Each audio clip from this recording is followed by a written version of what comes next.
ਮੈਂ ਤਾਂ ਭਾਈ ਪੂਰੀ ਕਰਕੇ ਜਾਣੀ ਹੈ। ਕਿਆ ਹਿਸਾਬ ਨਾਲ ਬਣਾਈ ਅੱਜ ਬਿਰਿਆਨੀ, ਮੈਨੂੰ ਇਹ ਪਹਿਲਾਂ ਦੱਸੋ ਨਾ। ਉਹ ਲਿਆਓ ਬਰਤਨ ਲਿਆਓ। ਹੁਣ ਬਰਤਨ ਹੈ ਹੀ ਨਹੀਂ। ਇਹਨੂੰ ਕਿਹਾ ਸੀ ਆਂਦੇ ਇਹਨਾਂ ਕੋ ਬਰਾਤ ਲੈ ਕੇ ਆਏ। ਤੇ ਮੈਂ ਤੇ ਯਾਰ ਇਹ ਉਦੋਂ ਘਰ ਗਿਆ ਸੀ, ਯਾਰ ਭੁੱਲ ਗਿਆ। ਉੱਥੋਂ ਹੀ ਖਾ ਲੈਨੇ, ਅੱਧੇ ਚ ਪਾ ਲੈਨੇ। ਉਹ ਤਸਲਾ ਜਿਹਾ ਬੜੋ ਨਾ।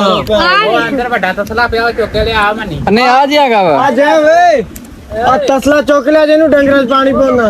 ਹਾਂ ਕਿਹੜਾ? ਉਹਨੇ ਅੰਦਰ ਆਲੂ ਪਾ ਕੇ ਬਿਰਿਆਨੀ ਨਹੀਂ ਬਣਾਈ। ਪਈ ਯਾਰ ਗਾਂ ਵਾਲੀ।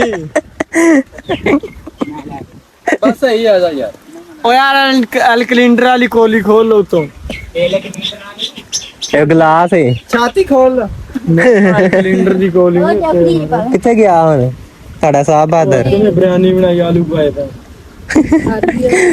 ਤੇ ਮੈਂ ਕਿਹਾ ਗੋਸ਼ਤ ਬਸ ਉਹੀ ਨਜ਼ਰ ਆਉਂਦਾ ਪਿਆ। ਗੋਸ਼ਤ ਚ ਨਜ਼ਰ ਨਹੀਂ ਆਉਂਦਿਆ ਹੈ। ਉਹ ਤਾਂ ਭਾਈ ਅਸੀਂ ਉਹ ਪਕਾ ਮਨ ਕਿੱਥੇ ਨਜ਼ਰ ਆਉਂਦਿਆ? ਲੱਗਦਾ ਉੱਥੋਂ ਦੀ ਵਾਰ ਕੇ ਲਿਆਂਦਾ ਬਾ। ਨਹੀਂ ਉਹ ਭਾਈ